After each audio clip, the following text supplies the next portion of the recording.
is April 1st at 11 a.m. And let's start by just going around and seeing who's here from the assembly. You want to get started? Jared Gerker. Yarrow Silvers. Cameron Perez Verdia. And then on the phone, it looks like Mr. Johnson, are you there? I'm here. And Ms. Baldwin Day, are you there? I am indeed. Okay, great. Well, thanks everybody for being here. Those on the phone, if you want to get into the queue, send me a text or make a noise of some kind so we know you want to get in.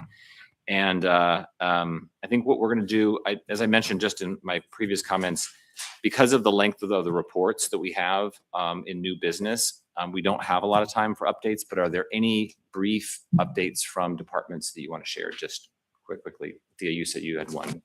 You said 10 seconds.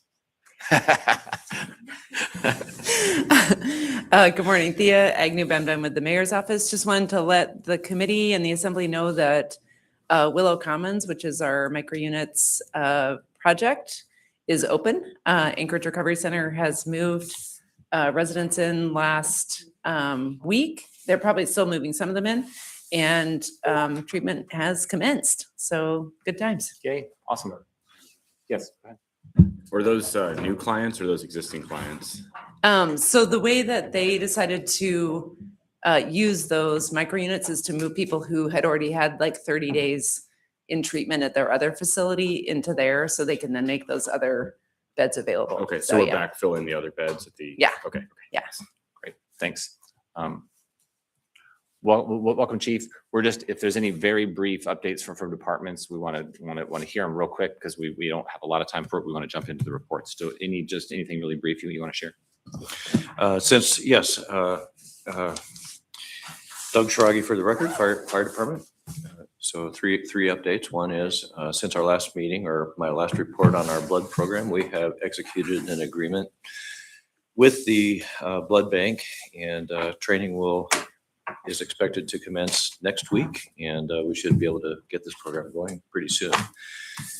Secondly, I'll share that next week we are replacing our tiller aerial apparatus, which is assigned to the downtown fire station. So we've found a buyer in Ohio, and they will be taking it out of service next week on Monday, and we'll be replacing it with a new Rosenbauer aerial that we've acquired. And then thirdly, just a report on our staffing, the SALA staffing of our warming shelter, the emergency warming shelter that we have stood up. We did a total of about 50 days, and that includes the latter part of 2025. So 50 days altogether, roughly, and that's outside of the SALA contract, and we're working with the administration to figure out how we'll cover those costs. End of report. Thank you. Great. Thanks, Chief. Chief Case, anything from you real quick? Nothing for me. Yay. All right. Anything else from folks on the dais? No. Great. Okay. Wonderful. Again, thanks everybody for being here. We're going to jump right into new business, and I'm going to hand it over to Kim Rash. Oh, am I handing over to Thea? Yep. Oh, sorry. Okay. I'm handing over to you. Right, great.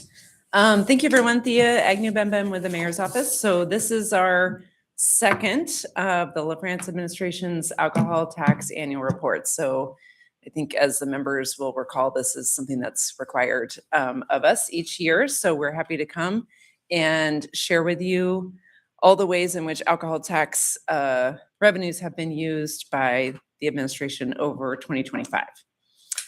So just a reminder that the alcohol tax was established by Anchorage voters back in 2020. It's a 5% sales tax on alcoholic beverages, and it was dedicated for a number of purposes, improving public safety.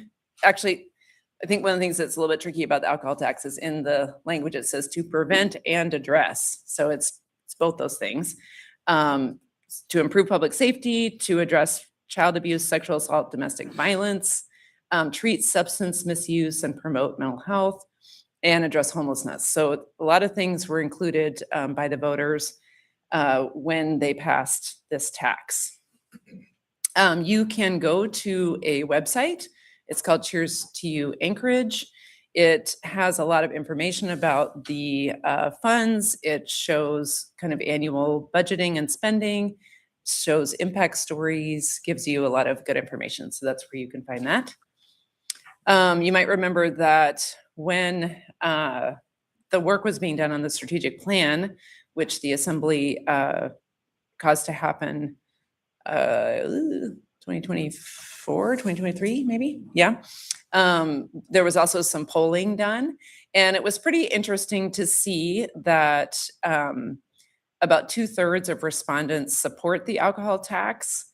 But when people understood a little bit more about where the funding was being spent, their support went up by about 10%. So I think that's part of the reason that we do these reports, is that it's good for the public to understand where that funding is going. And of all the things that the alcohol tax revenue is dedicated to, addressing child abuse and domestic violence were the most popular in that polling that happened in 2024. Real quick for the record, Mr. McCormick joined us earlier in the meeting. Just want to make sure on the record he's here. Thanks. Great. So in 2024, the Assembly passed a resolution to do a strategic plan for the alcohol tax that was adopted in September of 2024.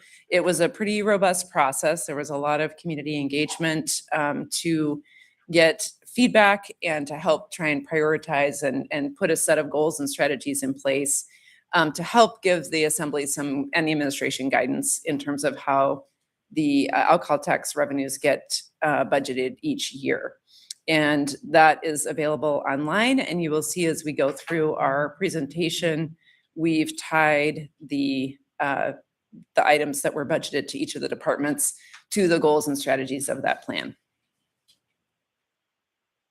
This is a graphic that's on the Cheers to You Anchorage website, and you can see how the 2025 budget for alcohol tax revenues was allocated. And again, we're going to go through in detail each of those expenditures, but 65% was budgeted to address homelessness, 15% for public safety, 18% for child abuse, sexual assault and domestic violence, and then 2% for administration.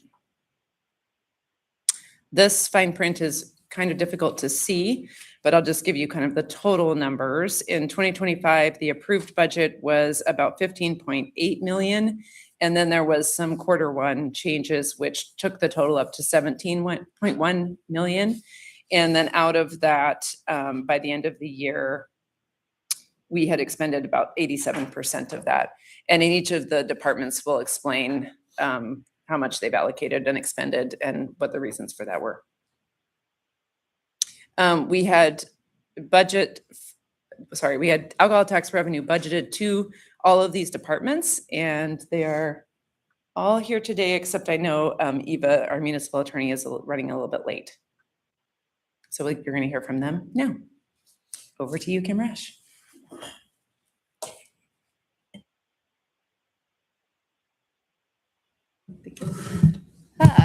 Good morning. Kimberly Rash, Anchorage Health Department. Next slide. So this first slide that I am showing here is our personnel operating costs. So within the Anchorage Health Department, we have several positions that come out of the alcohol tax. We have a grants and contracts administrator, we have a fiscal supervisor, and then we have 3 housing and homelessness services team members. You see that we were a little underspent this year because we had 2 vacancies within 2025. Our first vacancy was an analyst position that was vacant from January to June, and we filled that in mid-June. And then we had a senior office associate position that was vacant from mid-June to December.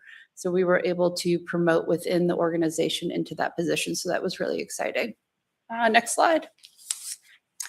This next slide is a little bit hard to see. However, in the past, the Assembly has asked to see prior year alcohol tax funds that were the organizations, as well as the year that the we're reporting out on. So that's why you will see 2024 and 2025.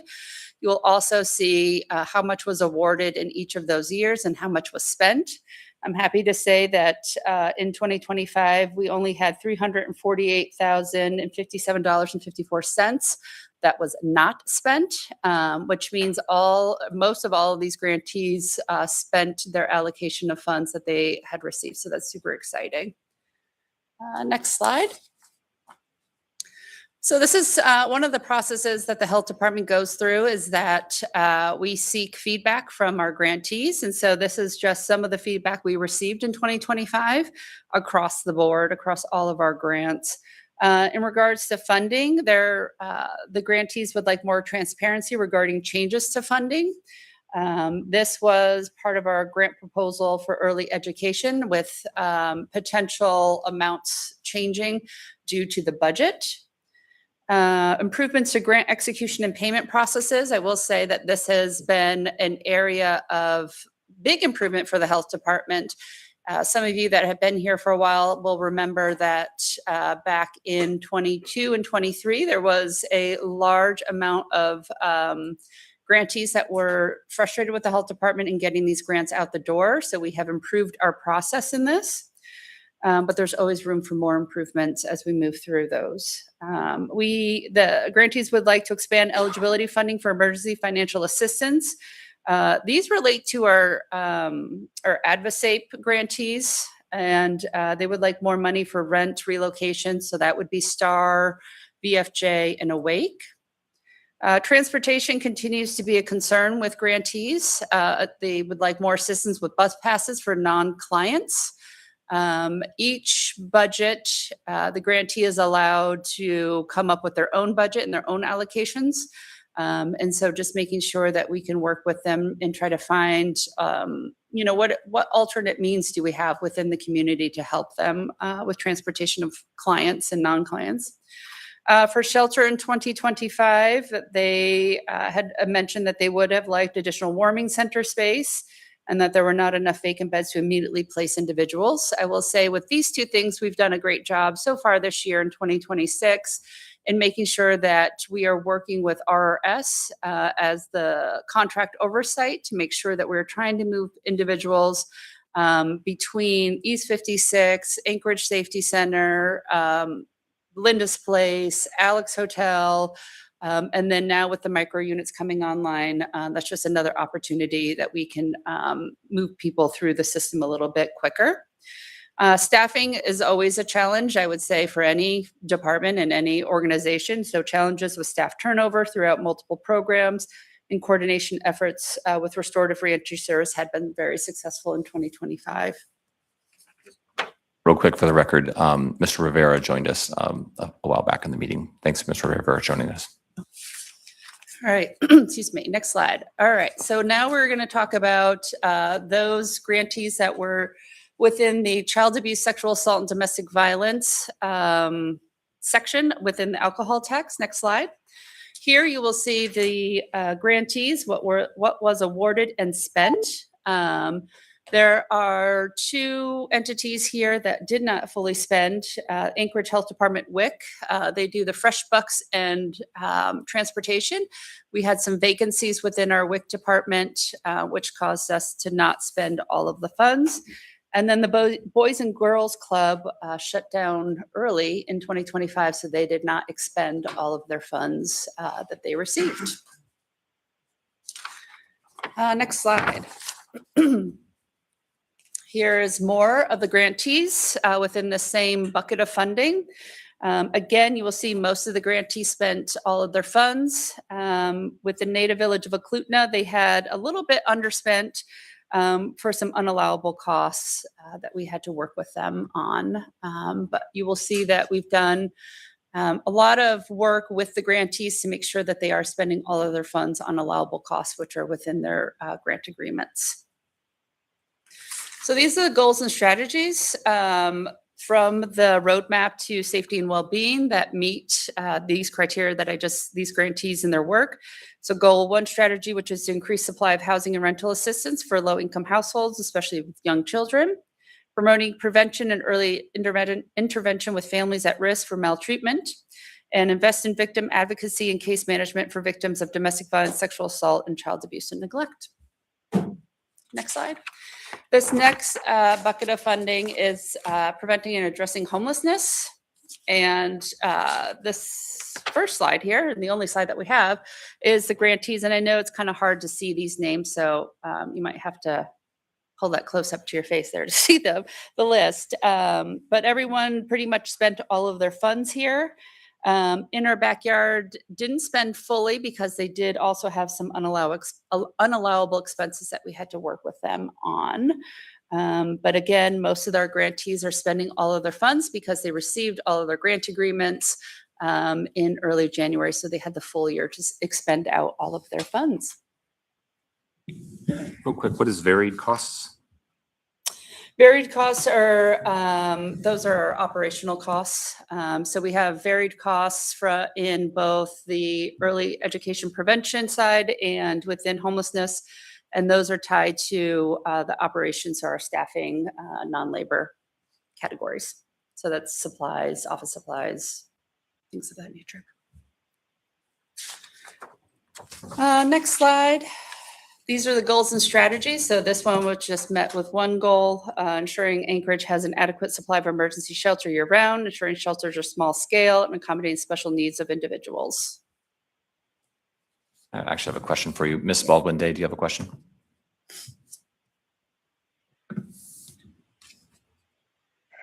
Yes, I do. Thank you. What are some of the unallowable expenses that you've been seeing from grantees? They can range from anywhere, providing, one had some balloons that they had purchased.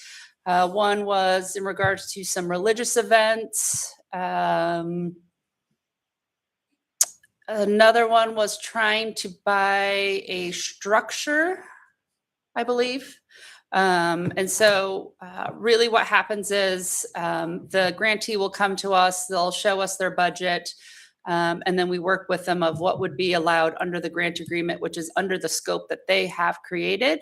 And then working with them if we need to make budget adjustments to that. And then sometimes it just comes down to it's so late in the year, particularly at the end, mid-November to December, that they're unable to expend out all of those funds. Gotcha. Thank you. All right, next slide. One of the things that we also like to do, the housing and homelessness team really likes to be committed to being transparent with the alcohol tax spending for the community. So making sure there's regular reporting to the assembly and in public forums. Maintaining current housing and homelessness portals on public website. So the team has done a lot of work in 2025 with updating our website and making sure that it has the content it needs and that it's easily available to everyone.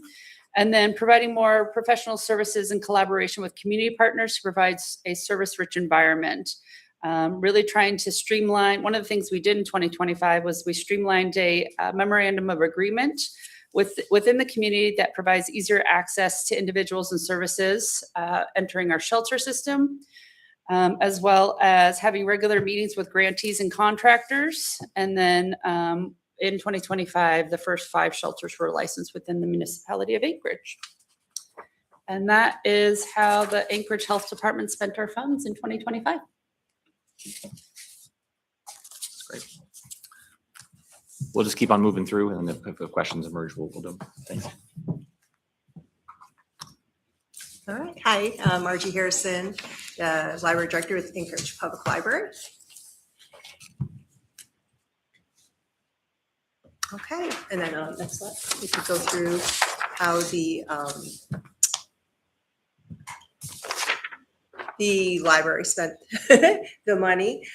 We have an early literacy program, and then also we administered the Best Beginnings grant. And so for our early literacy program, we have a early literacy librarian, outreach librarian, and we did have a vacancy for a couple months in 2025, and so that's why the portion of the monies was not fully spent. Next slide, please. Okay, so for the early literacy program, so we have an early literacy outreach librarian, and they do a variety of activities to increase readiness for kindergarten. And so we went on 40 outreach story time visits to various places, childcare centers, Head Starts, shelters, reaching 668 people. We do tabling events where we're there offering materials, talking about the library and literacy. And so we hosted 9 outreach tabling events and spoke to 1,379 people about those opportunities. We also partner with the school district for Countdown to Kindergarten events, where a variety of different activities take place, from early literacy to math to kindergarten readiness skills, which could include things like getting dressed. It's kind of expanded a little bit. And they have a passport so that the families, these are held once a month, and that they can come back with their passport and go to all the different activities. We also have welcome baby bags. And so in the welcome baby bag, there's an Alaska themed board book, high quality board book with a toy, with like a real crinkle paper toy. It's really fun.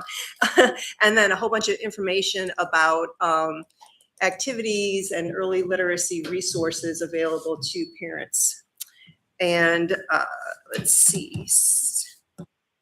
So that would be for 2025, what we did with the early literacy program. The welcome baby bags, there's a card that's distributed to parents with newborns, and then they can come in and then they can get these welcome baby bags. And we also have an event which takes place actually this year, April 20th, where you bring your baby to the library, have your baby, and we'll give you the bag.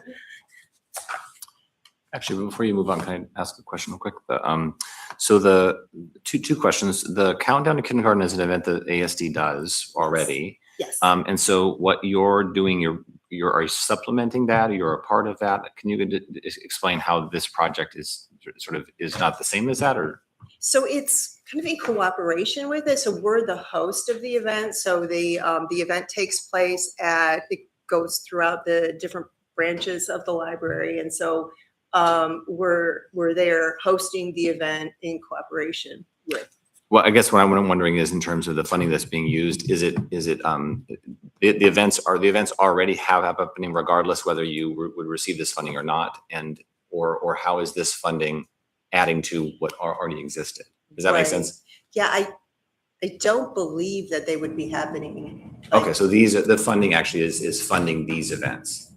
That's my understanding. Okay, Yes. Yeah, Yes. I think school district does their Countdown to Kindergarten, and simultaneously the library is doing these events. This is a separate Countdown to Kindergarten I than mean, what it's ASD at the is. same time, but It's at the same time. yeah, but it's not the same as what the school district does. Right. Yes. It's together. I see. Okay. Yeah. Okay. Joy. And then the second question, these bags, 176, who receives those? What is the sort of target audience for those, and what's in the bags? Okay, so parents with newborns, Uh-huh. so babies, and in the bag, so we have an Alaska theme Mhm. board book that they get to keep. It's kind of an introduction to here's welcoming your baby to the world, and that there's a space for your baby to learn and grow at the library. And so kind of reaching maybe new parents, but doesn't have to be new parents. And so that's It kind of sounds the like target. parents as teachers. Sounds like the similar program So- where they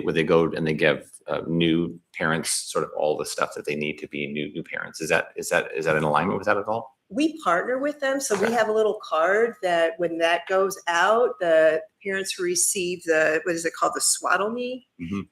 that they'll get our card, and then they can bring that card into the library with them, and then they'll get which would be more early literacy focused Right. bag from Okay. the library. Thanks. I have one more person who would like to ask a question. Oh, nope. Anna Brawley's just saying that she's on the phone. Oh, right next to me. You snuck in. I didn't see you. That's great. Okay, sorry. Go ahead.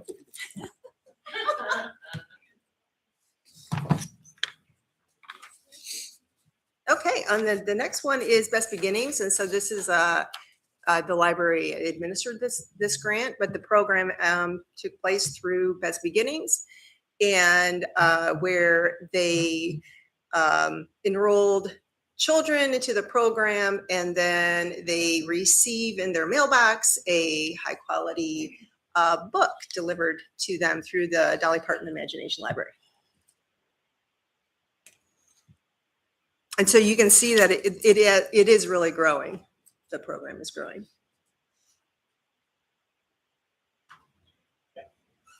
Ms. Brawley. Thank you. Yeah, and I remember this funding has been in the alcohol tax for a few years. But there's also been discussion about it's not or it hasn't been written in as recurring forever funding. Can you remind me? Is this whatever the grant agreement is it just for this year or is it contemplating future years? So and this would be 2025 and 2026. I believe the health department will be administering the grant. So it's continuing on in 2026. If I can add to you. So the Best Beginning is now administered out of the marijuana tax, and it's with the health department for this year. Thanks. And it's on a year-to-year basis. It doesn't have option years on it.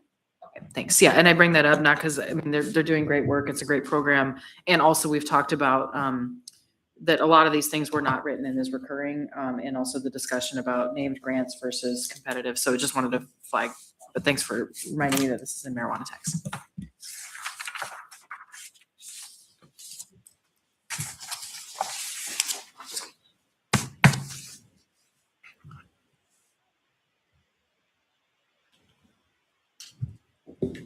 Hello, Eva Gardner, Municipal Attorney. Dennis Wheeler, Municipal Prosecutor, is not available today. He is in trial, not personally, but representing the municipality, prosecuting some crimes. So our alcohol tax usage is pretty simple. Oh, here we are. So our criminal division, this funding funds 2 positions in our prosecution division, which prosecutes all the misdemeanors in Anchorage, including domestic violence and child abuse and neglect and operating under the influence crimes. So there are 2 positions that are funded, 1 attorney, so 1 prosecutor, and 1 legal clerk. Both of these are located within our domestic violence unit, which was reconstituted this year after kind of falling apart in previous years. So as of the beginning of February, we now have a dedicated unit committed to domestic violence, and both of these positions are located in there. That's next slide. Yeah, I just have a question about generally are you going to go over the sort of the amount that they're doing? I'm curious about the number of cases that they're involved in and the number of prosecutions and that sort of. The individual. No, those 2, like what is the sort of the volume of work that they're involved in? Oh, sure. I would have to double check on the number of cases. I know that our caseloads in our domestic violence unit are a little bit lower than in the rest of the office as a whole, because those cases require more specialized expertise and more resources. So I can get that number to you. It is definitely in the hundreds. Okay. For sure. So in 2025, we had 1 of those positions filled the whole year, the other one filled partial year. That was at the beginning of the year, that vacancy.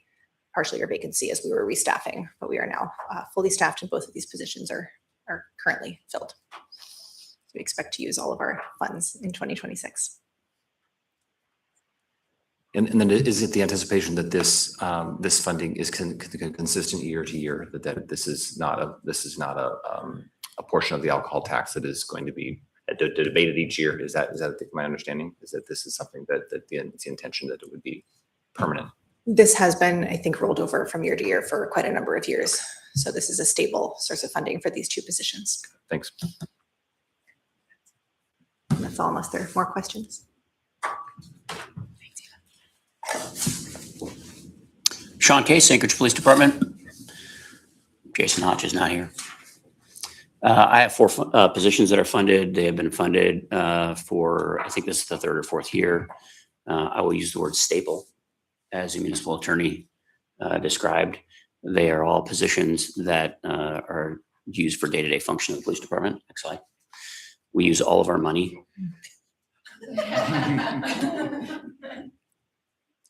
The 4 positions, Remember, Girk, I see a question coming. The reason why we use all of our funding is because this is straight. This only covers straight pay. So any overtime expenses come out of our operating budget. So that's one of the reasons why we always spend every penny of it. And I do like to spend all the money that you give me as well. So 4 positions, as I mentioned, that we have one crime intel analyst. Right now, our unit is 3 intel analysts. The alcohol tax pays for 2 of those positions, correction. And our unit needs to be about 5. We had some outside expertise about 7 years ago that recommended we have 5 people in the intel unit. We're adding 1 more position this year, and hopefully next year we'll add another position. There are several things that we do with this intel analyst. Pretty much every time I get a question from this body, it goes to Intel to answer those questions about data. Any of the dashboards that you see created, that goes to Intel. We use our Intel analyst for some of our units that they aren't fully staffed. So think of our property time detectives. Our Intel analysts spend a lot of time creating case files, doing case workups for those types of crimes to connect together long strings of burglaries, long strings of retail thefts that have been publicized quite a bit lately, put together those packets so the detectives can do the more interviewing and warrants and those types of things. And our intel analysts are able to connect people, connect different crime locations together. So do some of that legwork. Our second position is lab identification technician. So at the state crime lab, we have several positions to include a supervisor that operate out of the state crime lab that do municipal cases. So this pays for our fingerprint analysts that we have within the state crime lab. Believe it or not, we still require and still need a fingerprint analysis, even in the world of technology today. Next slide. And our last position is a police dispatcher. All of our goals over on the right-hand side have been met with dispatch, even though we are still a little bit understaffed. But this position contributes to meeting those goals of reduced 911 pickup time or wait time.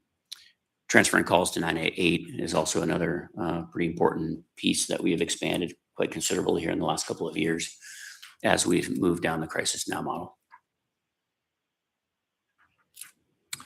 This is similar to my question that not necessarily about volume, but what I'm trying to pull out a bit, knowing that this funding is funding a part of a larger system that you're overseeing. But I'm trying to understand is the value of this particular investment into the police department or into the Department of Law, and if there's a way to distinguish that, to say because of this investment that was made and into data, intel, lab, that sort of thing, that is leading to improving public safety. And I guess I'd just like to hear you speak to that a little bit of the uniqueness of this particular investment and how that is helping to make your work better in Anchorage.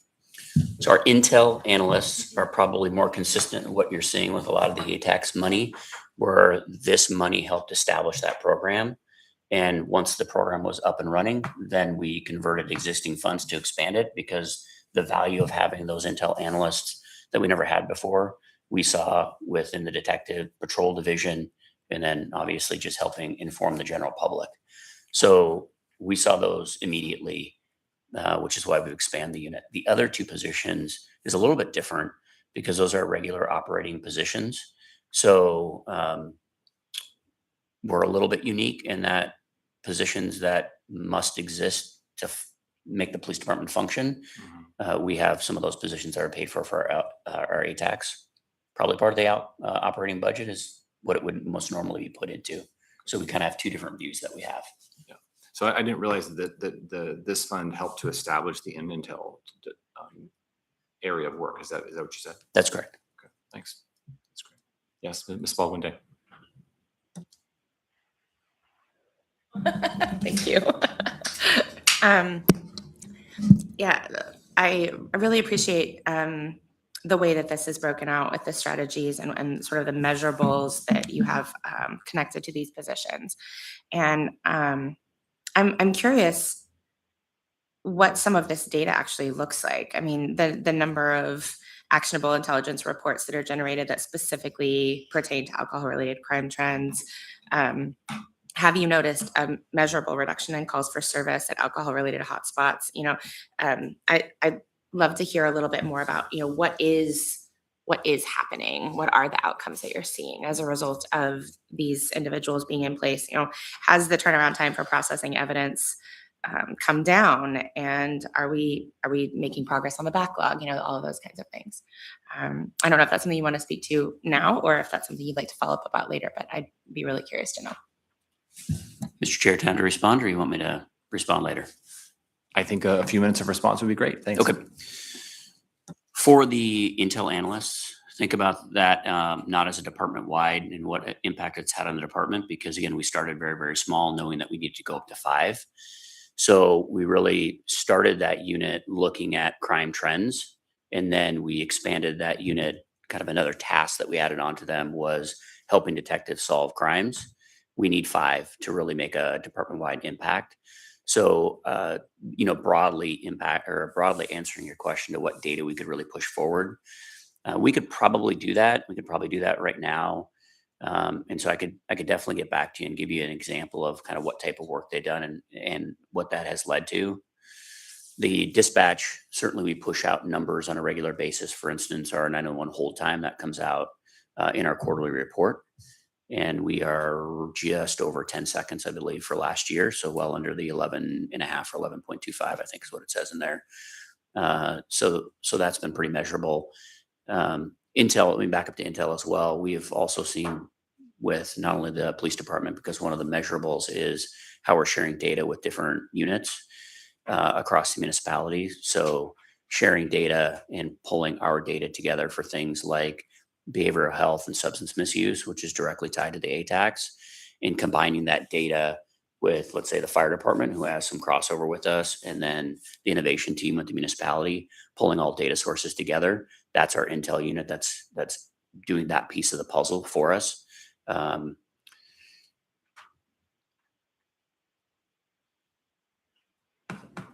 Thank you. Thanks very much.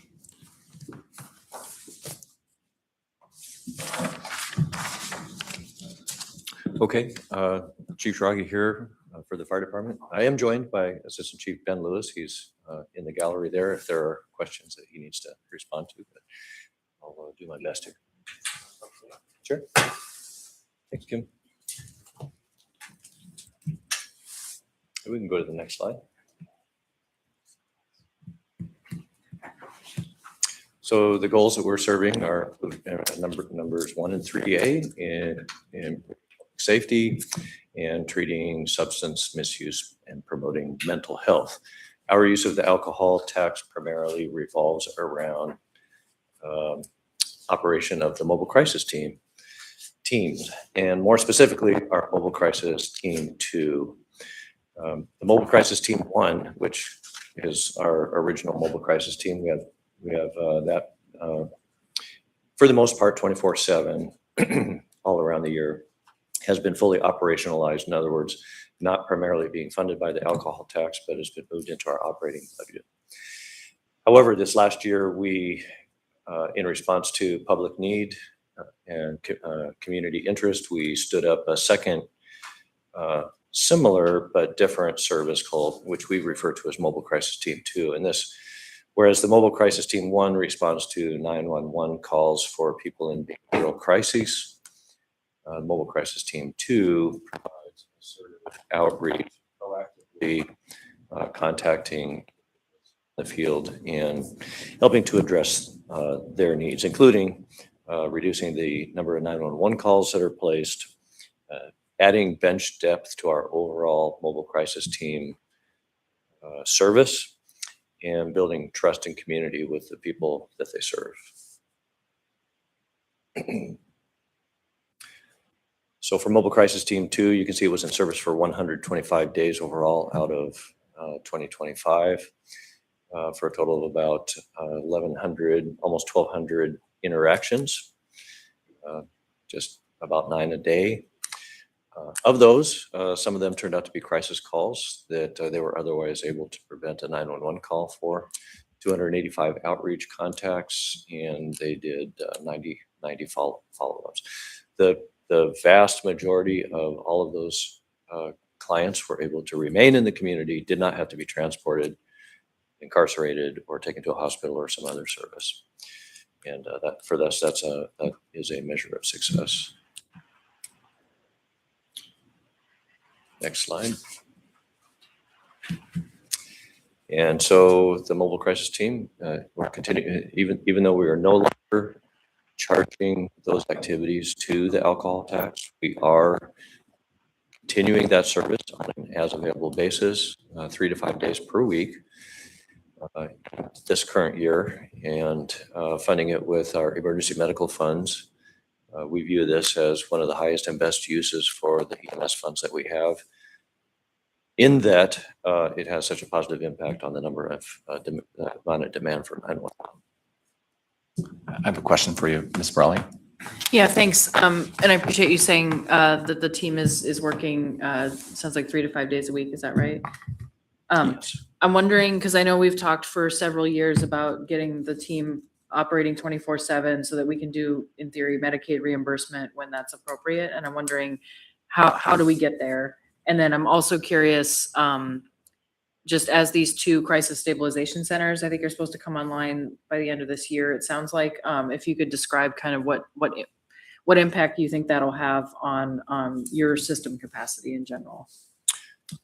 Yeah. Okay, sure. I do want to be clear about one point, though, through the chair to Member Brawley. The Mobile Crisis Team 1 is, for all purposes, in effect, in operation 24/7, 365. It's Mobile Crisis Team 2, which is not. And do you have more to add to that, Chief Lewis? Okay. Through the chair, Member Brawley. So having the MCT operating 24/7 is only one aspect of billing Medicaid for those services. And I don't want to bore you guys with too much detail on Medicaid, but basically where that criterion comes in is if you're billing the 1115 for mobile crisis team services specifically. They are working on that reimbursement rate, but it's not a great reimbursement rate. So for most places, it hasn't been super attractive, especially at a municipal department. It might be if you're a nonprofit. But what is a more sort of fruitful strategy for Medicaid, not only for the fire department, but also potentially for police and fire, or police and health, is not necessarily focusing on the 1115, but instead focusing just on clinical services, because we have like 13 clinicians between both police and fire. We have other licensed providers at health. And so we have collaboratively put together a proposal to the Rural Health Transformation Program that would allow us to get all of our clinical teams on an electronic health record, because they're not all on one. Fire is, but the other 2 aren't.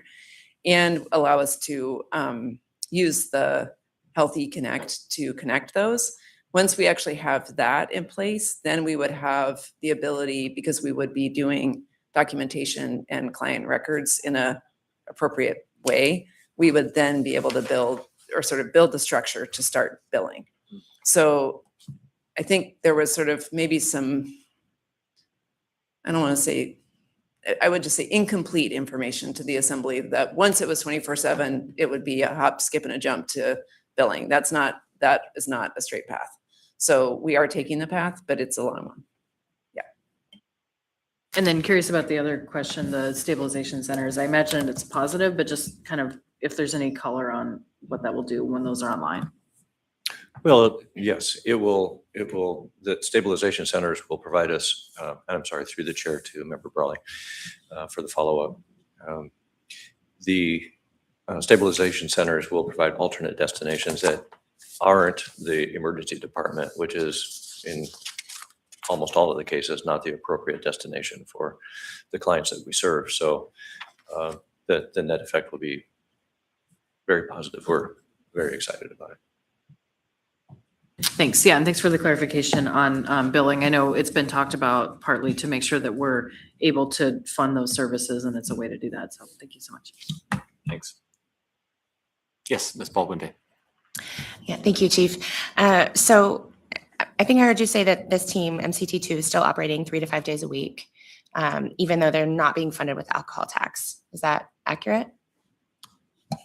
Yes, Member Baldwin Day through the chair. Okay, and so you're currently being funded with emergency medical funds at this point. What impact is that having on other operations of the fire department? And what does that funding gap look like? What would it take, I guess, is what I'm asking, to bring MCT2 online without needing to use the emergency medical services funding? I don't know that we have a solid grasp on that. We don't know how long we're going to keep doing it. It is working, and we feel like the use of these funds for that purpose is well justified just by the impact.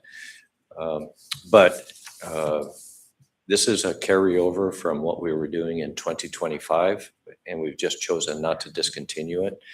So we will, we'll reach an inflection point here very soon where we're going to have to decide what we do with that and how we can squeeze that out of our operating budget. But for now, the impact justifies the expense, and we're able to fund it largely with our overtime budget, which so far has been adequate. And I'm hopeful and optimistic that we'll be able to do it all year round, but there is no dedicated source of funds for it, and I don't know what that number would be. Okay, thank you. I'd be interested to know what that looks like. And when you say it's working, that the investment or that the outcomes are justify the investment, is that specifically with respect to the decreased volume of 911 calls? Is that the outcome that is worth the squeeze, as it were, or are you thinking of something else when you say that the impact is worth the investment? Yeah, thank you for the follow-up question and through the chair. Our EMS system is under strain right now. Most of our ambulance crews are exceeding or at the utilization threshold where we really should be putting additional ambulances in service. We also recognize that putting more ambulance in services cannot be the whole solution, and that a big part of the solution is to reduce the demand for those ambulances, and that's what the mobile crisis teams do for us. For the mobile crisis team 1 in particular, almost one-to-one, but not completely, every call that the mobile crisis team goes on is a call that we don't have to send an ambulance to. And so that's a net positive effect. But we also measure success by how many of them can be treated by the clinicians in the field and by the paramedics. There have been some instances where the mobile crisis team was sent to a call, and they found somebody that was in a bona fide medical emergency, and the medic that was assigned to the team was able to initiate treatment right away without any delay. So, and then just getting people into the treatment and the referrals to housing and to rehab and things like that. Thank you. That's really helpful and very encouraging to hear. So appreciate the work you're doing there. Through the chair, just one additional thing that the fire department's doing with grant funding, but then also the health department has figured out how to fill the gap. Hopefully this will be coming to you from our opioid funds, is we're relaunching the core team, but with a real focus on providing immediate medication assisted treatment to people who either have recently overdosed or are in withdrawal. And that's just started up very recently and is already having very immediate impacts. So if we can connect people onto treatment and then actually successfully bridge them, we will have the opportunity to reduce the 2,000 opioid incidents we had last year. So that's a number we need to move down, and that's a really wonderful thing. So I think that's in its kind of test phase again, but that's something that we can look at as we put the budget together about whether that gets rolled in ongoing. Thanks. Thank you, Chief. Shanna Gamble, Parks and Rec. Next slide. Oh, we didn't update. I know, we didn't update it. So tell them what your title is. Director. That's right. The alcohol tax funds our Healthy Spaces division to provide year-round cleanup across MOA properties, any parkland and trails and HLB. We spent 95% of our budget, which, is pretty darn good. Next slide. Here's a breakdown of how we spent the funds. Something that we did incorporate this year was using contractors to help with some of the bigger projects. Davis Park Snow Dump was the largest encampment that we finally were able to address in 25. So that was probably the biggest other expense. And then it did offset later in the fall with some staffing shortages that we had. Looks like this is probably the slide that means the most to people. We removed 1,236 tons or almost 5 pounds of trash this year or in 25. And if 2.5 million. Yeah. Did I not say that? What I said? Most people compare it to whales. I like to compare it to elephants. And so that's about 250 elephants. So in this graph, it just shows kind of over the years of how much trash the Healthy Spaces Division has actually removed from our parks and trails. So it's pretty impressive, and it continues to increase and do better. That's what you got. Where are we putting all of this trash? I mean, is most of it, It's going to same- the dump. It's going to the dump. So okay. That's what I figured. Yeah. And Ms. Silvers. As you've seen less entrenched encampments, are you seeing less trash that you're having to pick up, or is it still pretty steady? It's pretty steady. We are obviously in the winter months, and so it's covered in snow. And I think that once the snow starts melting, we're going to continue to see the trash around town. This may be a difficult question for you to answer, but in your experience, maybe others can speak to this. Are we just able to clean up more trash? Is that why the numbers, or are we producing more trash? I mean, are you seeing more trash out there? It seems to me it's a little bit of both, but I would guess that we have not been able to pick up all the trash that is there, and that's one of the changes. So I'm going to bring Stefan Stonerock up, who is in the field. that'd be great. I'd love to hear an answer to that question. And see if he can help answer some of that.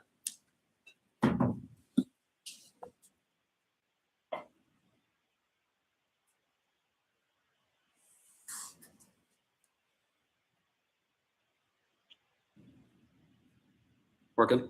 Yep.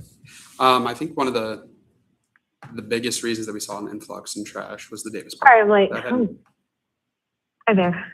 Oh, if you can mute yourself on the phone, please. Thanks. It hadn't been touched in, I think it was 2 years. Wow. No cleaning really whatsoever besides the outskirts. So that was a big factor. I would say in my experience as well that there was more produced. I'll be curious to see what this summer looks like because, as everybody's been saying, there's less entrenched camps, so maybe these weights don't reflect. I think it's a mixture of both. Okay. All right. Thanks. Mr. Gerker, do you have a question? Yeah, thank you. What kind of items are you throwing away? Like what's encompassed in this trash? Anything you can think of, literally. Okay. Generators, grills, toys, children's toys, clothing, anything you can think of. We've thrown Literally away anything and everything. So okay. anything and everything. Okay. Yep. That's ideal. Thanks. Thanks very much. Yes. Oh, sorry, Ms. Baldwin-Day. Thank you. So with the expansion of the Healthy Spaces team and the surcharge that's happening now at Solid Waste Services to support that, how does that sort of change the calculus as far as how teams are deployed, where you'll be working, what you'll be focusing on this summer? What can you just sort of fill us in about that expansion? Yeah, so the expansion with the surcharge is that Healthy Spaces will be able to work on all public property. We're really encouraging people to report it. There's a trash reporting link on the muni.org, and if they report it, we get the next morning we get a report where it's at. If it's on private property, the individual will get an email stating that it was on private property, and then code enforcement will be notified. So our goal is to have multiple teams dispatched all the way from, Girdwood to Eagle River and everywhere in between. And do you envision that that expansion is going to be necessary in perpetuity, or is that something that's going to be, a short-term expansion that then could potentially like shrink as trash volume decreases? Do you have a sense of that? I realize I'm asking you to, project into the future, but do you have any expectations as far as that goes? Sorry. I think they'll be here for the near future. Thank you. Okay, that looks like all the questions. Thank you. Glenn Cipriano for Philip Bryce, CFO. I'm treasurer. Treasury presented its cost of administration, collection, and auditing for alcohol taxes in the enclosed slide. We broke out labor at $306,000. Non-labor is $11,600. Total administration of the alcohol tax was $317,715. So happy to take any questions, but those were our results.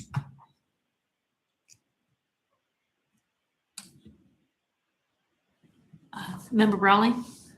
Yeah, thank you. I wonder if just looking back over the last couple of years, has this collections amount been stable? Because I know there was discussion, it was in the marijuana tax as well, with making sure that we're parsing out what those actual costs are, things like with the marijuana tax having to transport cash, for example, which I know is not unique to that particular item, but just wondering how these have changed, if at all. Through the chair, the 317,000 figure is roughly within about 90% of what we were prior to marijuana collection. Marijuana collection, you'll probably see a bump of about 10% due to costs, like you say, for collection, since the marijuana retailers cannot use the banking system. We do get a lot of cash deposits, but it has been relatively stable. I think last year's figure was 309,000. For 2026, we'll be right about at this 320 level. So we don't expect any unusual costs. I would say 10% would be a ceiling of increase year over year. Thanks. Yeah, and I think just for members' awareness too, so the money that we get is dedicated net of these expenses. And so to the extent that these expenses increase over time, it can eat into that fund. But I know that you all try to keep it controlled and stable. So now that both of these funds have been in place for a few years, it seems like it's going along pretty well. So thank you. Okay, thank you. I don't think we have any other questions. So Legislative Services, you are next. All right, thank you. We have a very small portion of this project. So you can go to the next slide. Since 2022, we have funded an education campaign just to let the public know how these funds are being spent. And then this year, we also did a little bit of work on how our housing initiatives with alcohol tax funds. So go to the next slide. This is the Assembly's final year of doing the alcohol tax education campaign. I believe the money has been moved over to the mayor's office for the future. But when there were years that no one wanted to do it, we stepped up and did it. And so we have the Cheers Anchorage website, which is a really great place to find all of the information that you've heard today. Last year, as part of our work, we really updated that website with all the reports, and we have a little tracker where you can look and see where all the money went. So this year we added online bus and radio ads to get more people to know about that website and find the information. And like I said, we did a pretty big update on the website so that it's really easy to navigate and has all this information on it. So hopefully someone from the mayor's team puts up this report and continues that work. On the next slide, we did spend a small portion of alcohol tax funds on the Assembly's housing initiatives. And I think this is because a lot of the money in the alcohol tax for homelessness has gone to sheltering. And I think there was a desire to have some more upstream projects in the alcohol tax.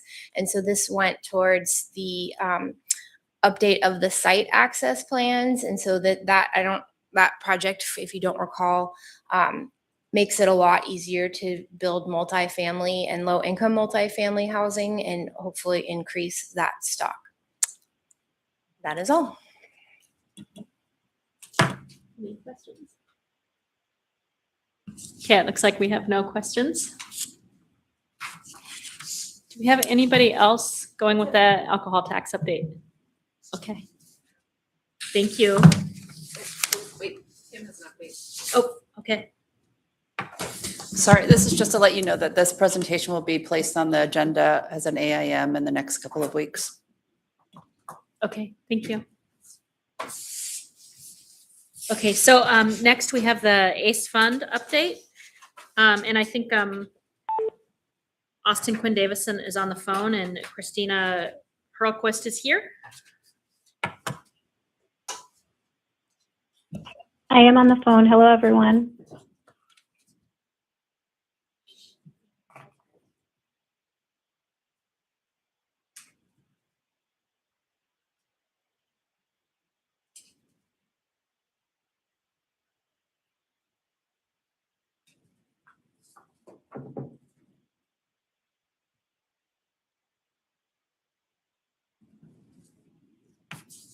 Okay, if you'd just like to introduce yourself and then we can get started. Hi, thank you. My name is Christina Holquist, and I'm the Executive Director for the ACE Fund, which is the marijuana revenue. And I started a few months ago, so this is my first opportunity presenting to all of you. I also have Austin Quinn Davidson, Acting Executive Director of the ACE Fund, and ACE Fund expert on the phone as well. So our plan for today is to talk about the municipality's investment into childcare and early education in 2025.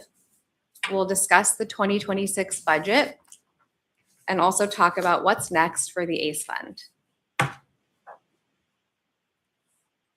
Christina, did you want to introduce Carlos? Is he there as well? Sure. I also have Carlos De La Torre. He is with me and also supports the ACE Fund. Thank you, Austin. Welcome. You can come up and sit up here if you like.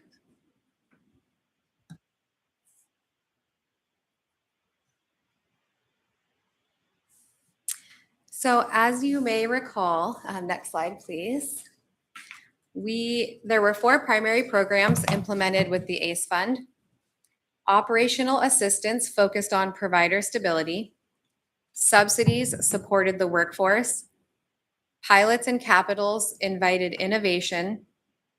And Anchorage School District continued access to early education.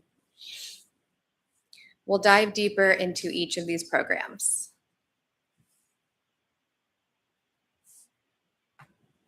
The Operational Assistance Program was operated by THREAD and was able to reach 198 childcare programs, which is substantial given how we hover around 200 licensed programs within the municipality. These funds were flexible, allowing childcare programs to use them in ways that best met their needs. THREAD administered a follow-up survey evaluating program impact.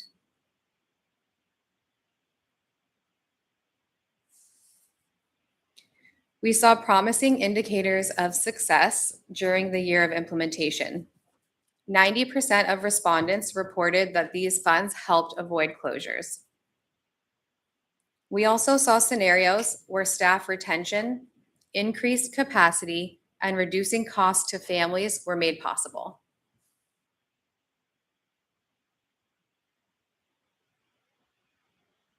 Now to my favorite part of these surveys. Here are some direct quotes about the impact this funding had on programs and families. I'll give you a moment to read over some of these anecdotes from the awardees.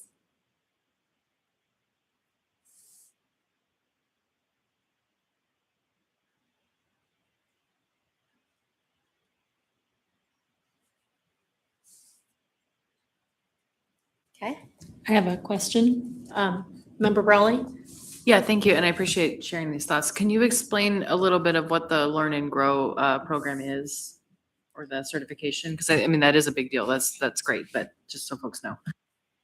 Through the chair, Member Brawley, thank you for that question. Learn and Grow is actually Alaska's quality recognition and improvement system. You can think of that similar to a hotel rating, but it's really a framework to help childcare programs move through improving quality within their program.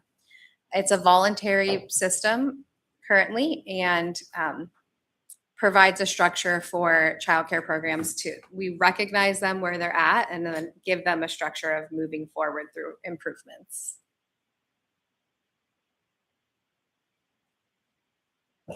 Member Baldwin Day? Yeah, thank you. My question's actually on the previous slide. I'm intrigued by this stat. The 15% of survey respondents said that they were able to reduce cost to families now. 60% able to reduce costs if funding continues. Do you have any insight into which type of funding was most critical in terms of reducing cost to families? Was it the subsidy to childcare workers? Was it the sort of more general funding, the operational assistance funding? Do you know which chunk of funding was anticipated to have that 60% impact? Sure, through the chair, Member Baldwin Day. These survey results are specifically on the operational assistance funding. And so considering if that funding were to continue, because we're guaranteeing funding just annually at this point, then they would be able to reduce costs knowing that was a sustainable program. Thank you.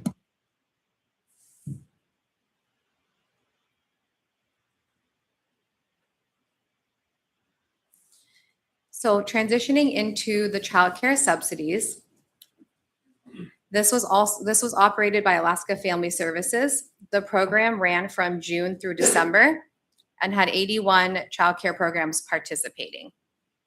With the program starting in June, the full cost of care was able to be covered for about 120 children whose parent was also working in a licensed childcare program.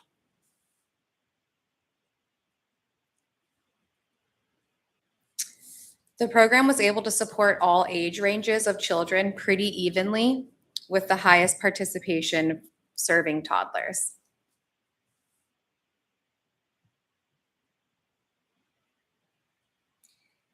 Alaska Family Services also administered a follow-up survey evaluating program impact. This program impacts multiple layers of the childcare system. Families benefit financially. Programs see an increase in worker retention, and that leads to an increase in reliable childcare spots available for families within the municipality. Parents highlighted being able to afford food for lunches for their children and clothing, and some even said that they can now put away savings. They also highlighted reduced stress and more time with their families now that the other parent didn't have to pick up extra shifts to help survive. 67% of the participating programs also said it contributed to the stability of their facility.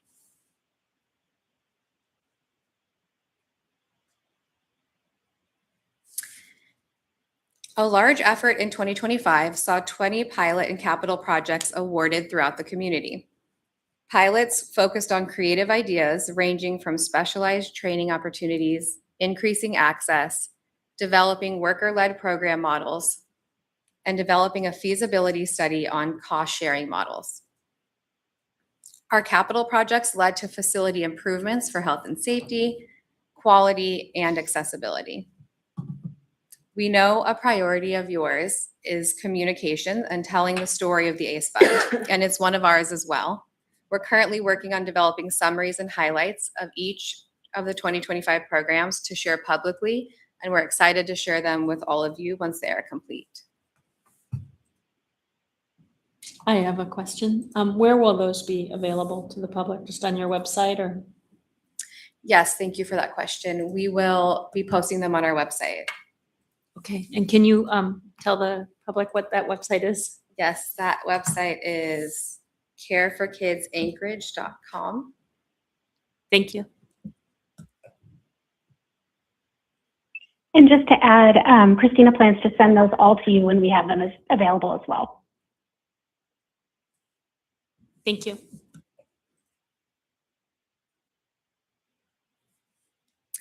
So you're all familiar with the ASD program, which has been ongoing for a few years and traditionally funded by the alcohol tax. All 8 pre-K classrooms continued to be funded in Title I schools. A playgroup was established for children who couldn't access a pre-K spot, with extensive outreach conducted for vulnerable families to be aware of the opportunity. 20 students were also able to receive special education services through this program. I have a question from Member Baldwin Day. Yes, thank you. What are those 8 schools, please? Through the chair, Member Baldwin Day, I don't have them handy, but I can follow up with that. That would be great. Thank you.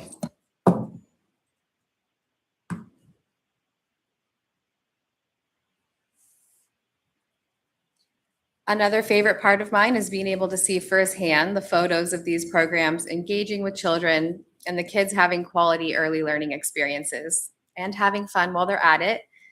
You can see some of these photos here. Another great highlight I wanted to point out is one of the pilot programs was able to partner with the ASD program to offer wraparound care for preschoolers at 2 of the sites. It allowed families to opt into a fee-based afternoon program to avoid midday pickup and bridge the gap after their pre-K session was over.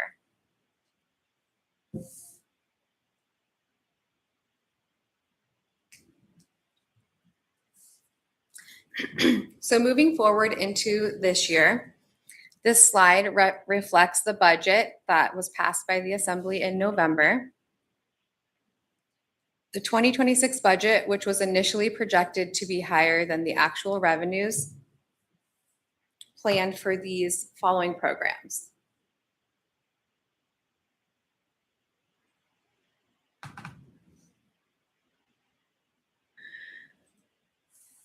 Next slide, please. For 2025, the past budget was 5.9 million. Revenue actuals reduced that to 4.8 million. 2026 revenue reduced from 6.1 million in the past 2026 budget to 5.2 million, which is the new projection.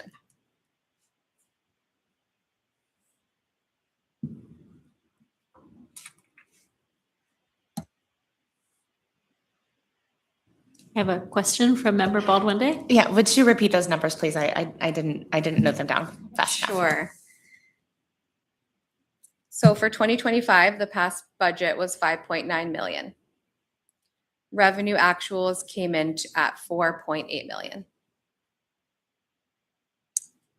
For 2026, the original projection was 6.1 million. And that was updated to 5.2 million.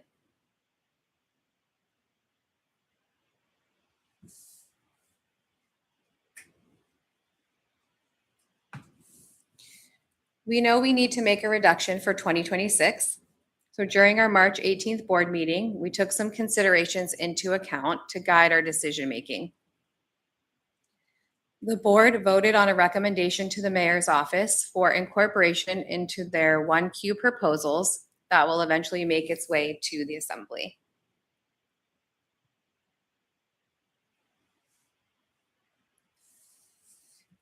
The recommendation was to pause on starting the 2 new programs that were in the approved budget, which would cut 500,000 without reducing any current programs. Revenue estimates could continue to shift downward. In the event further reductions are needed, we also identified where we could make them. It remains a priority to continue to fund the current participants in the Child Care Subsidies Program for the full year. We're going to work with Alaska Family Services to identify the best way to make future reductions if needed with minimal impact to the overall program. I have a question from Member Brawley. Yeah, thank you. For these new programs, were they, because you're right, we have a couple folks who are administering the funds. Were they intended to also administer those funds, or would that have been a kind of a third entity? Through the chair, Member Brawley, we, that hadn't been decided yet. So there could be opportunity for current participants or current recipients of the funds to help support these programs, but that was not figured out. Okay. Yet. Thanks. And then my other question, the previous, you don't have to go back, but the previous slide basically says there's intent to use the administrative part of the funds. So I know part of that is paying for your position, but I know it allowed the charter allows up to 10%, which was about 500,000. So I just wondered what the intended use of those administrative funds are for 2026, because that seems like another area. And just to follow up, so there's been prior conversation about, generally speaking, it seems smart to not budget to the maximum in that category, knowing that the board's needs would change over time, that maybe they would want to commission, updated studies or things like that, right, that come up in future years. So just curious about the decision behind not reducing any of that. And again, not your position, but the other pieces of it. Thank you for that question. Through the chair, Member Brawley. So in 2024, revenue was generated and not much expenses were going out. Into 2025, a lot changed and continuing to 2026. So we've implemented programs now. We're funding 2 full-time positions. We're continuing to have the support of the previous executive director through the end of April. And so the cost of operating these programs is I would say, is what's continuing to contribute to that administrative budget, that 10%.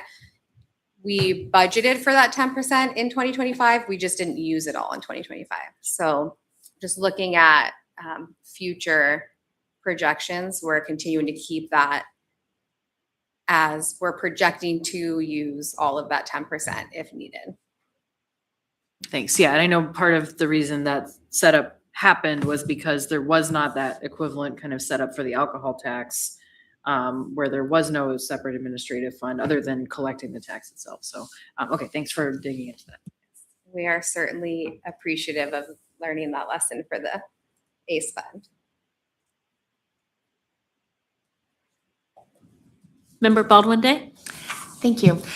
Yeah, I'm curious about the recommendation to remove the 100K startup funding for in-home providers, and if what the rationale is for breaking that out separately from the pilot and capital projects.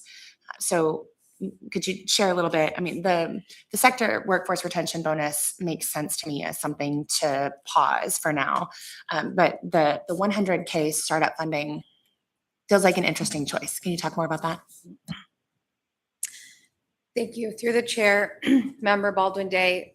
So for my understanding, the startup funding for in-home providers was an idea of a project that was added and approved by the Assembly for 2026, separate from pilots and capitals, if I'm understanding your question correctly.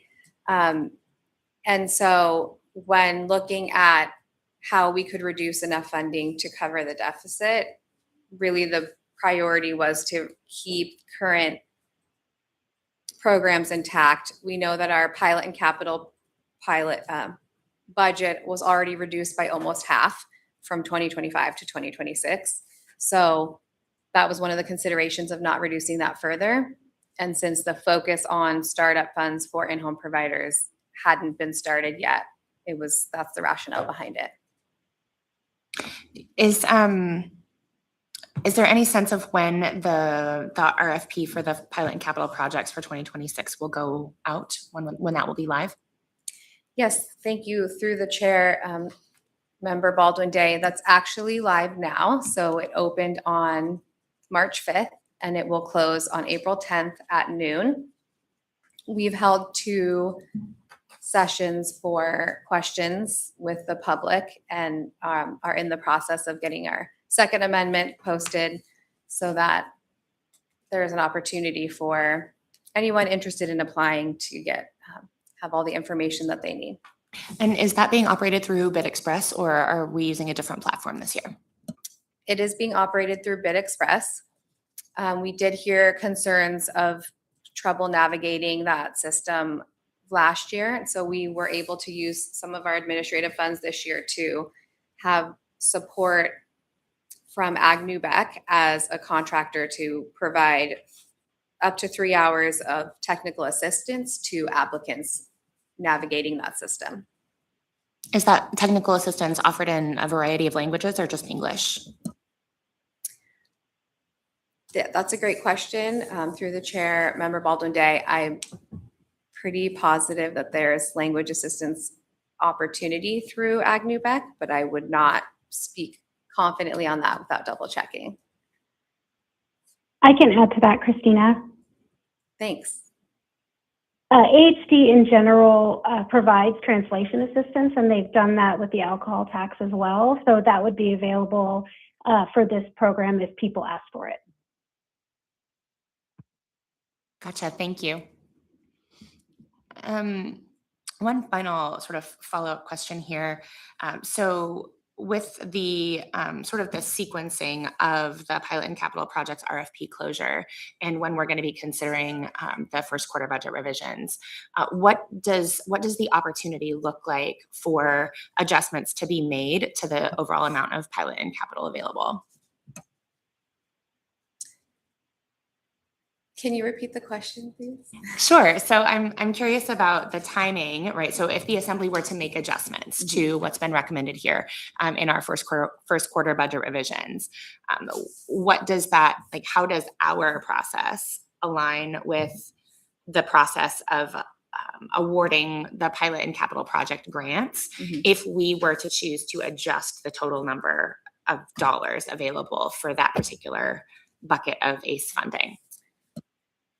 In other words, do we actually have an opportunity to adjust that funding prior to awards being granted and potentially that total sum being allocated and out the door? Thank you for the question. Through the chair, Member Baldwin Day. So we will be looking to make awards in the pilot capital projects starting early May. We'll be meeting as an evaluation committee the last week of April. So we would need to have that information, that budget information. If that were to change, we would need to know that by that time frame, so we can remain within our time frame. And we would have to see when we're going through the evaluation. So we don't have in mind a number of proposals we'll accept, a number of projects, but we will consider our total budget when we're reviewing applications to make the best decisions on awards. Awesome. Thank you. Can I add to that briefly through the chair? Sure, go ahead. Thanks, Chair Silvers. Incidentally, our evaluation committee date is set for April 27th, and you all will make your final 1Q decisions on April 28th. So the timing is a little tricky, but I think if you are signaling that you plan to bring an amendment and make a change there, just communicating with us and letting us know so that the evaluation committee can discuss any possible reduction while they're meeting on that Monday, that would be great. Okay. I am signaling that intent. I will. I'll send you an email to that effect. Great. Thank you.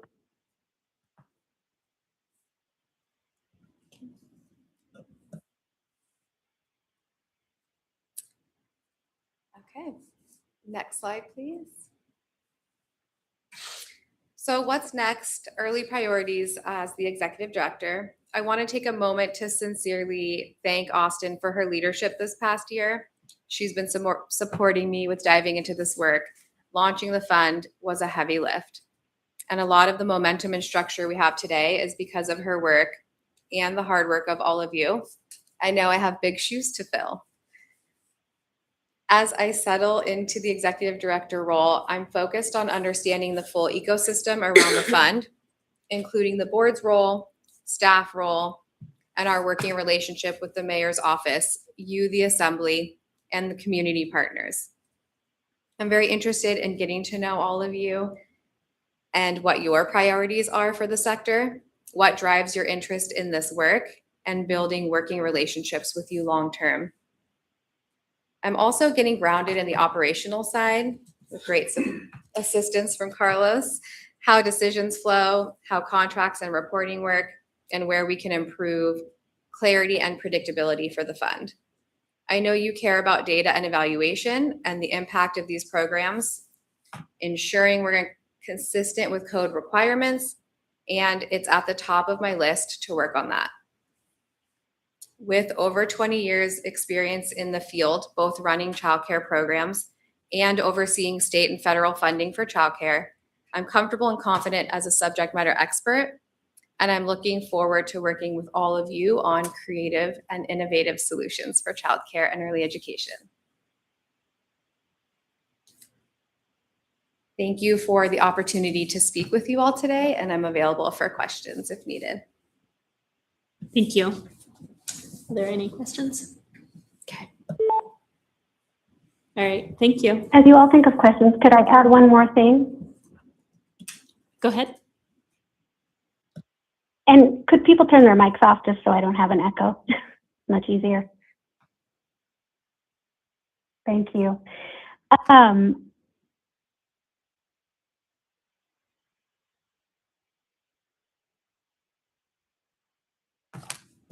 I just wanted to add that with respect to BidExpress, since you asked, Member Baldwin Day, we discussed for months how to possibly not use BidExpress.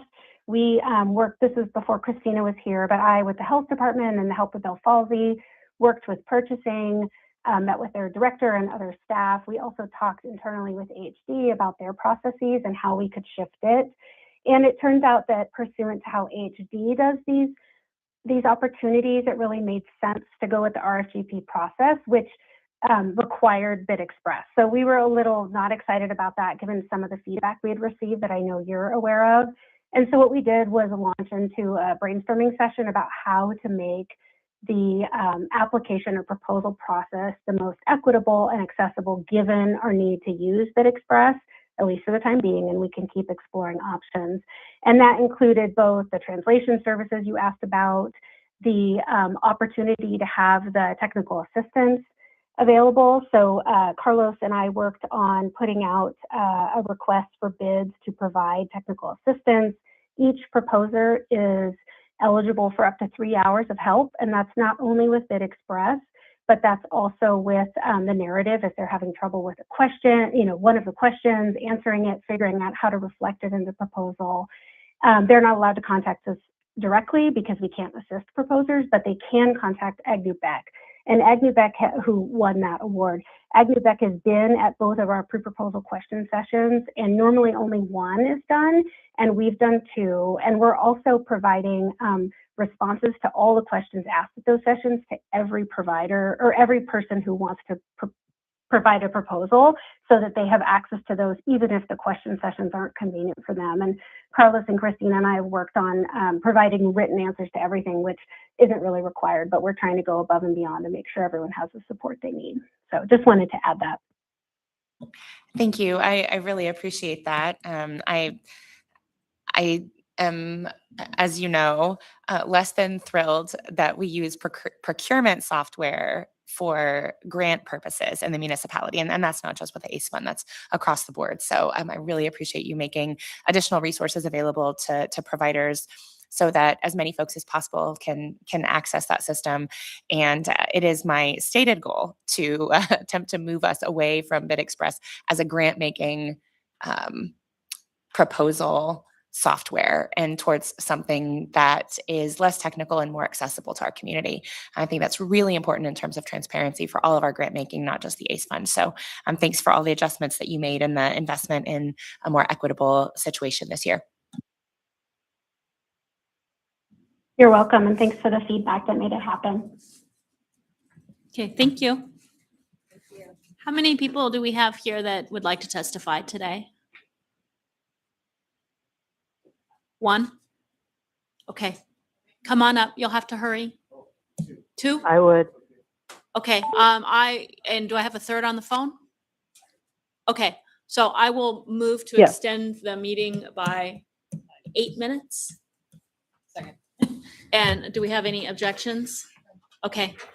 You'll have to move through your testimony quickly, please. Come on up, get in line, because we have 3 minutes per person. Let's go ahead and go with the person on the phone first.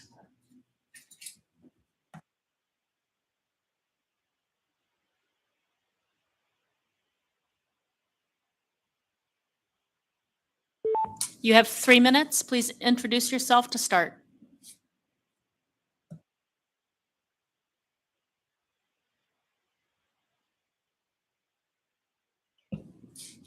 You'll have to unmute. Hello, can you hear me? Yep, we can hear you now. Thank you. Thank you so much. Good afternoon. My name is Emily Klock, and I'm testifying today as an Anchorage community member in District 3. Today in the news, Officer Jacob Jones was identified as an APD officer that shot at a man who died early Saturday morning.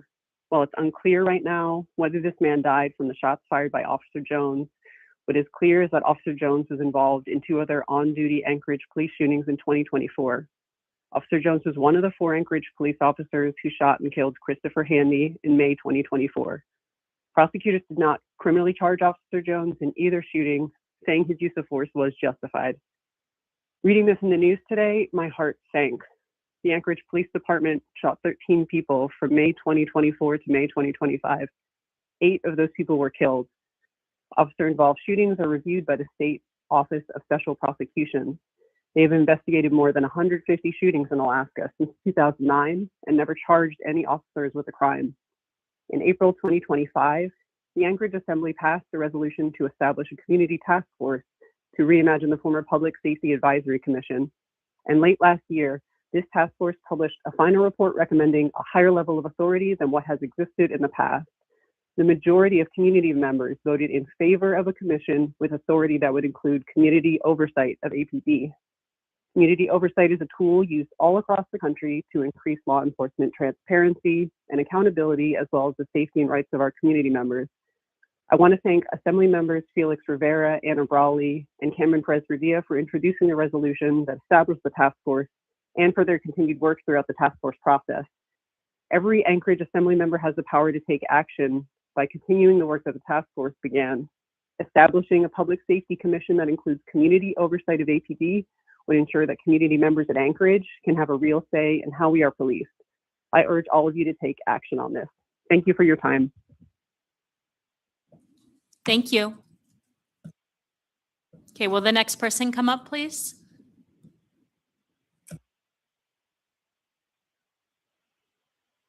Please introduce yourself and you will have 3 minutes. All right. Jamie Lopez, East Anchorage. Excuse me. Still getting over a cold. So I guess I'm going to revise what I said in a couple different ways. I was going to say, okay, well, I was going to dial in and be both present and omnipresent, obviously. At the same time, I was not prepared for that caller. So I was on that public safety task force, and more or less, or actually, technically I wasn't a member. Technically I showed up. But some of the revisions at the end didn't really sort of show what took place there. And part of it was people that are homeless have the largest sort of interaction with police in town by far. And they tend not to be represented well. They don't have phones. Most of them don't. Most of them, if they have bad interactions, they fear retaliation. And so they don't get much help. One of the things I was going to discuss also was last month, you had Mr. Constant here addressing specifically one of the things I brought forward, where I was sided with illegally walking on the roadway. And he said, okay, well, if it's just one, I don't have much of a problem with it. If it's more than one, I think I do. And so the main thing is this, Mr. Case said he would look into it. Mr. Case hasn't spoken about it here publicly, but on March 9th, I had a discussion with him in the lobby of APD, and more or less, I'm paraphrasing, he said it was just me. Well, I can now tell you that that was not honest, because I have a photo of one of the second citations where I had video of 2 people being stopped, and then there's a third one, and the citations are generated incrementally within the system. So it's only 2 digits different from mine, which means I can figure out the third and the fourth. Now, those don't show up within the system immediately. they show up probably usually about 60 days afterwards because there's a default judgment unless you contest it. And so I don't know if anybody wants to revisit the legally walking on the roadway part of the code and put safeguards in there so that they only sort of apply to arterials. Aside from that, ATAXpalooza, it's my first time attending. I was not ready for the breadth of everything that was ATAX. I'm wondering when my ATAX funds are coming in so I can help people. Still waiting on that one. But aside from that, no swag bag for me. So I think I will end this and allow the next person to go. But yeah, if anybody wants to see the citation, the other one, I can show it to you right at the end of this thing. And then I'm not making it up. Thank you very much. Thank you for your testimony. Next person, please. First and foremost, thank you for extending the time. My name is Miss Sophia O'Neill, and I am a resident of Eagle River. Now, I came today just to touch on another topic, but given what our callers said calling in, I think I'm going to touch on that instead. One of the things that we have to remember is that to work in any kind of public safety, especially to be an officer, this is an excruciating job. You are held accountable. You answer to many different entities. And in a moment, you have to make split decisions. Now, what I ask and why I'm even making a statement is that there's a path that we all seem to have taken over time, that we will jump on what we hear rather than wait for the facts to come in. And sometimes a decision is made even before all the facts have been analyzed. So what I'm asking the public and various entities who determine how much money is given to a department and how procedure is going to follow through, wait until all the facts have come in before you make your decisions and before you have a bit of dissonance between how you feel and what are the facts. Incidents can happen, and we can all have a perspective on the basis of our own history and our education and our experiences. But facts are important, and facts are the only thing that truly decide an outcome. We can never be void of research and facts. To do anything else is to condemn the very people, the very agencies that try to protect you. Thank you. Thank you for your testimony. We are now adjourned.